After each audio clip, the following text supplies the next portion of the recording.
नमस्कार बच्चों, स्वागत है आपका आपके अपने YouTube channel study with mom में। यहाँ हम कठिन पाठों को बहुत आसान भाषाओं में समझेंगे। आज हम क्लास 6 हिंदी का चैप्टर नव प्रभात समझेंगे। इस चैप्टर को मैं बहुत सरल भाषा में आपको समझाऊंगी।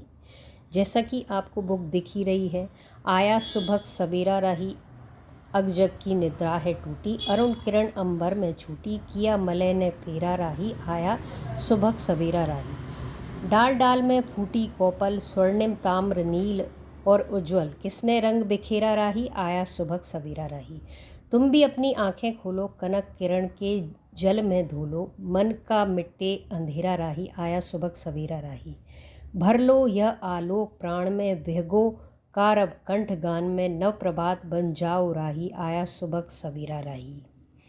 इस चैप्टर में, ये हिंदी का चैप्टर है, क्लास 6 हिंदी का। बच्चों, नव प्रभात का मतलब होता है नई सुबह। इस पाठ में बताया गया है कि हमें नई सुबह, नई शुरुआत करनी चाहिए, मेहनत करके अपने जीवन को बेहतर बनाना चाहिए। अब इस चैप्टर में जो मेन चीज़ है, हम उसको हमने इसमें क्या सीखा। इसमें हमने ये सीखा कि हमें मेहनती बनना चाहिए, समय की कद्र करना चाहिए, हमेशा सकारात्मक सोचना चाहिए। अब कुछ महत्वपूर्ण प्रश्न हम देखेंगे। नव प्रभात का मतलब क्या होता है? नई सुबह। इस पाठ से हमें क्या सीखने को मिला? इस पाठ से हमें मेहनत और समय की कीमत को समझने की सीख मिली। इसमें शब्दार्थ भी दिए गए हैं, जैसे समृद्ध, मलय पर्वत की ओर आने वाली वायु जिसमें चंदन की सुगंध होती है, सुनहरा और प्रकाश, पक्षियों, कलरव। ये शब्दार्थ आपको याद करने हैं। श्रुत लेख लिख कर देखने हैं, जो बोलकर, जैसे निद्रा बोलकर लिखते कैसे हैं, अरुण बोलकर लिखते कैसे हैं, कोपल बोलकर लिखते कैसे हैं। अब जैसे इसमें मैंने हिंदी के नोट्स बनाए हैं। जैसे पहला क्वेश्चन है कि पहला प्रश्न है, जग की निद्रा कब टूटी। तो आप इसमें ये क्वेश्चन वर्ड कब हटा के आप आंसर में लिखना, जग की निद्रा जब नया सवेरा हुआ तब टूटी। अगला क्वेश्चन, तुम भी अपनी आंखें खोलो के माध्यम से कवि ने क्या कहा है। कवि ने तुम भी अपनी आंखें खोलो के माध्यम से कवि ने तुम भी आलस छोड़ दो और बड़े उत्साह के साथ जीवन में आगे बढ़ो। यह इस लाइन के माध्यम से, तुम भी अपनी आंखों खोलो के माध्यम से कवि ने कहा है। कविता का संदेश भी यही है कि हमें अपने जीवन में आलस को छोड़कर उत्साह के साथ जीवन में आगे बढ़ना चाहिए। लिखित प्रश्न में, मलय ने अपनी दिशा क्यों बदल दी। नए सवेरे के स्वागत में चारों ओर ताजगी फैलने के कारण मलय ने अपनी दिशा बदल दी।